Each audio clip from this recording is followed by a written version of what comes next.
warahmatullahi wabarakatuh. Apa kabar pemirsa di rumah? Semoga senantiasa dalam keadaan sehat dan bahagia selalu. Hari ini kembali Sapa Pagi menyapa Anda bersama saya Intan Nafisa.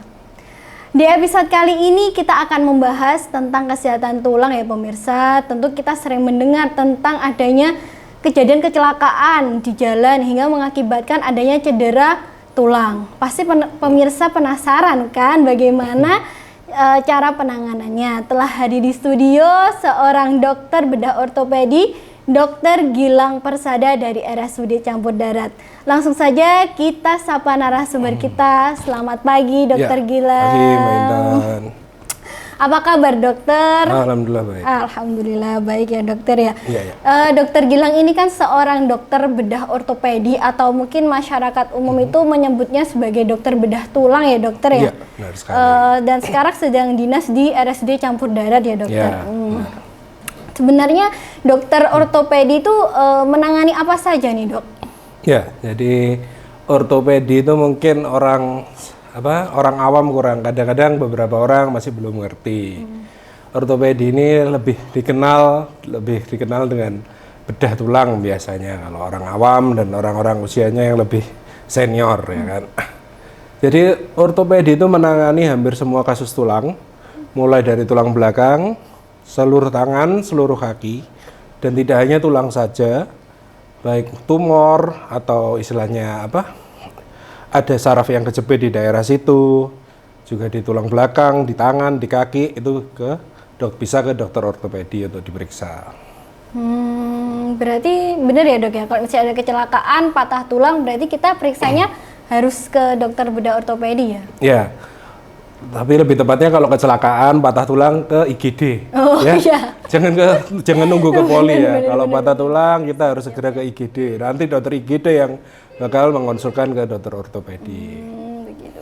Jadi ketika ada keluhan dengan tulang-tulang, soalnya sering nih dok, kakek saya tuh ngeluh, aduh tanganku keju-keju, kakiku keju-keju. Berarti kalau misalnya pengen periksa di hari efektif, maksudnya nggak ada kegawatan nih dok, langsung ke dokter ortopedi ya dok. Jadi kalau keluhan yang tidak ada kegawatan, contohnya kayak keju-keju, habis itu ada kayak benjolan di tulang yang mencurigakan. Habis itu kayak sendinya nyeri, itu bisa ke dokter tulang. Bahkan contohnya kayak pernah jatuh tapi sebulan yang lalu atau setahun yang lalu kok jadi bengkok dok, tapi nggak sakit, bisa kita dikonsulkan ke dokter ortopedi, diperiksakan ya. Oke, jadi begitu ya dokter ya. Terus apakah setiap cedera tulang itu harus selalu dioperasi dok? Nah ini yang penting ya. Kita kenapa kok namanya itu berubah dari spesialis dulu namanya dokter spesialis ortopedi itu dokter bedah ortopedi, spesialis bedah ortopedi SPBO. Kemudian berubahlah menjadi dokter spesialis ortopedi. Nah, hal ini terutama dikarenakan setiap kasus ortopedi tidak selalu harus dioperasi atau dibuka ya. Kita bisa juga melakukan konservatif. Ya gampangannya contohnya kayak sangkal putung itu. Ortopedi pun tidak semua harus dioperasi. Memang beberapa kasus harus kita operasi, tapi dengan tetap persetujuan dari pasien. Ya, jadi pasien-pasien tidak perlu takut untuk datang periksa. Kita tidak akan datang langsung operasi, nggak bakalan ya. Pasti pertama kita cek dulu, perlu dioperasi nggak. Kalau memang perlu dioperasi tapi pasiennya takut, kita nggak bakal ngoperasi. Masih ada jalan lain yang sekiranya bisa dipilih selain operasi, contohnya dipasang gips, ya. Dan itu semua kalau jenengan semua punya BPJS, semua ditanggung BPJS. Ya. Luar biasa sekali. Jadi pemirsa jangan takut untuk periksa. Misalnya kemarin jatuh, aduh sekarang baru terasa nyeri-nyerinya ya dok ya. Terus bahkan seminggu nggak salah. Jadi bisa langsung periksa, jangan takut karena nggak langsung dioperasi. Begitu. Begitu. Soalnya kan dari namanya tuh menakutkan dok, bedah ortopedi. Gitu ya, makanya tuh sekarang spesialisnya kan nggak spesialis bedah ortopedi nih, Mbak Intan. Sekarang kan spesialis langsung ortopedi. Diharapkan untuk datang ke dokter spesialis ortopedi, pikirannya tidak hanya dibedah, enggak.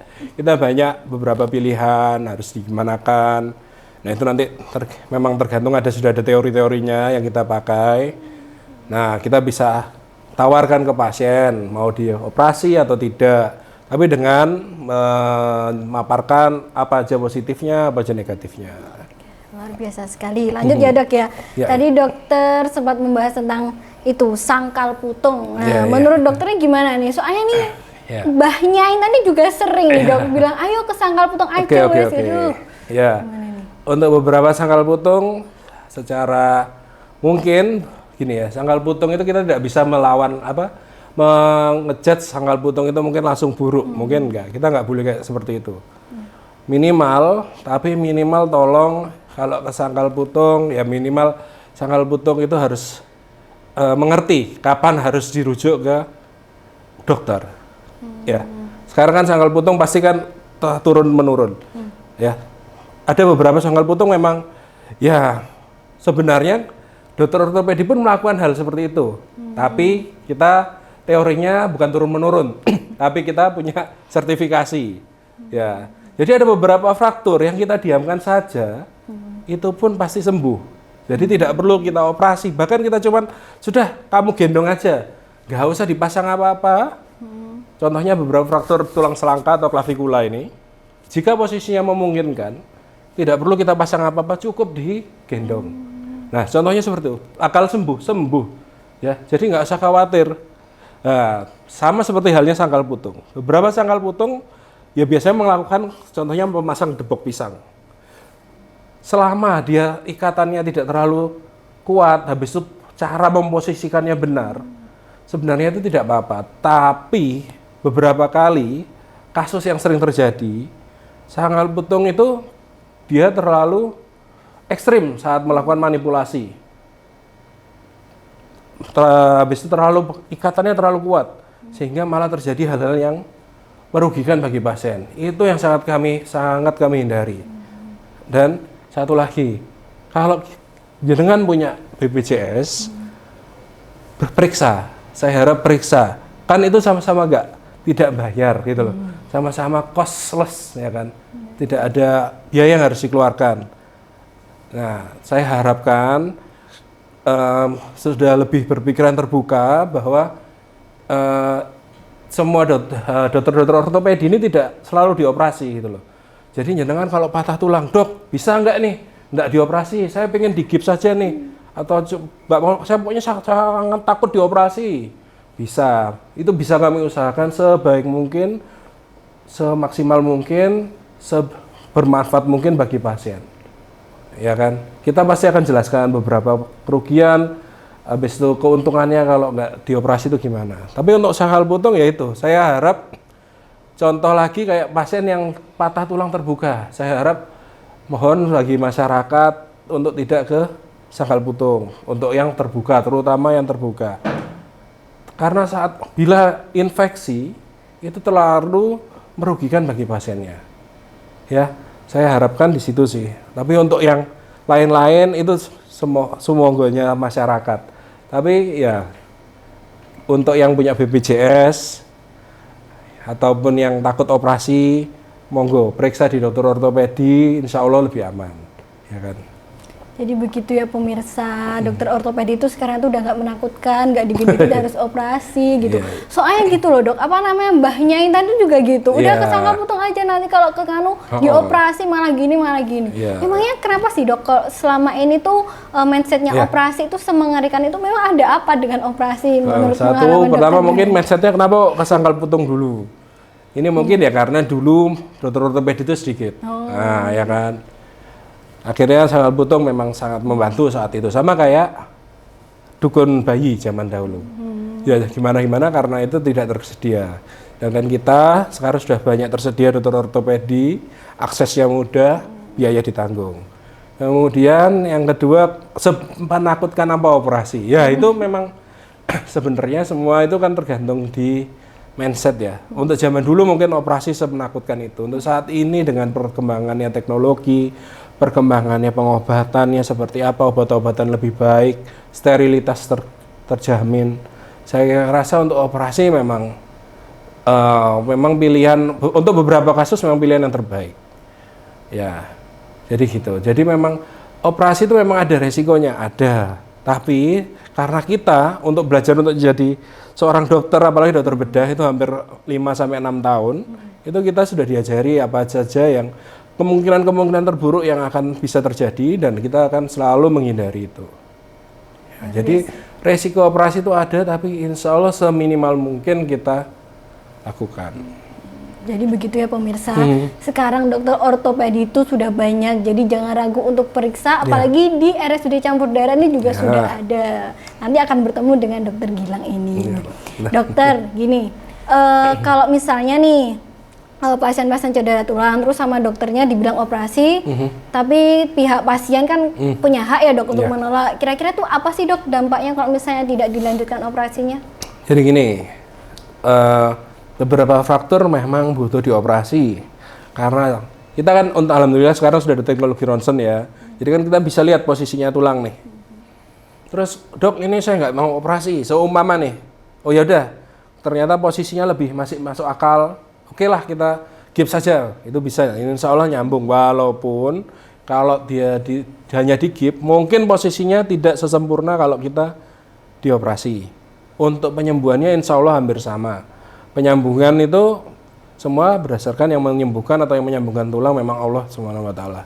Tapi kita yang membantu memposisikan sehingga dia lebih mudah untuk menyambung. Ya. Terus gimana nih kalau yang sebenarnya contohnya nih kayak pasien yang luka terbuka nggak dioperasi. Sebenarnya yang kita takutkan itu bukan tidak nyambungnya, tapi infeksi. Kalau sampai terjadi infeksi di tulang, itu soalnya bisa sampai kronis, bahkan bisa berbulan-bulan, bisa bertahun-tahun, infeksinya itu terus sembuh kumat lagi, itu yang kita takutkan. Untuk bahan, kalau tidak dioperasi, nah itu, kalau posisinya nggak pas, nah, satu bisa bengkok nih, ini kalau tangan kelihatan bengkok. Kalau kedua, kalau nggak dioperasi, kalau kaki bisa panjang sebelah, bayangkan gimana orang kalau jalannya itu panjang sebelah, pasti kesulitannya. Untuk kedepannya pasti kasihan seperti itu ya. Jadi resiko infeksinya ya pemirsa yang ditakutkan itu sebenarnya lebih ke situ. Terus dokter, kalau untuk misalnya pasien nih setuju operasi kan dioperasi, terus untuk pemulihannya gimana nih dok? Ya, pemulihan pada operasi ada dua. Pemulihan luka operasinya itu sendiri sama pemulihan dari tulang. Untuk pemulihan luka operasinya rata-rata biasanya 2 minggu setelah operasi kita sudah bisa lepas jahitan, sudah bisa kena air. Sedangkan untuk tulang, itu tergantung tulangnya, tulang apa. Nah, habis itu tergantung sama nutrisi dari orang itu juga. Dan juga usia. Anak usia di bawah 10 tahun, hampir rata-rata kalau tidak sangat parah, tidak bakal dioperasi. Kecuali memang waktunya operasi. Karena apa? Penyembuhan tulang anak itu cepat sekali, hampir mungkin dalam waktu 3 minggu untuk anak-anak, untuk tulang tangan gitu sudah muncul tulang-tulang muda. Beda dengan usia tua. Kalau usia tua biasanya 6 minggu itu kita cek kadang-kadang masih belum tumbuh. Kadang memang normalnya sih sudah tumbuh kalau nutrisinya baik. Ya. Jadi memang tiap tulang, tiap usia. Jadi kita membandingkannya antara tulang apa, usianya berapa, faktor resikonya apa. Baik dokter, nanti kita lanjutkan lagi ya dokter. Pemirsa jangan kemana-mana, tetap di Sapa Pagi.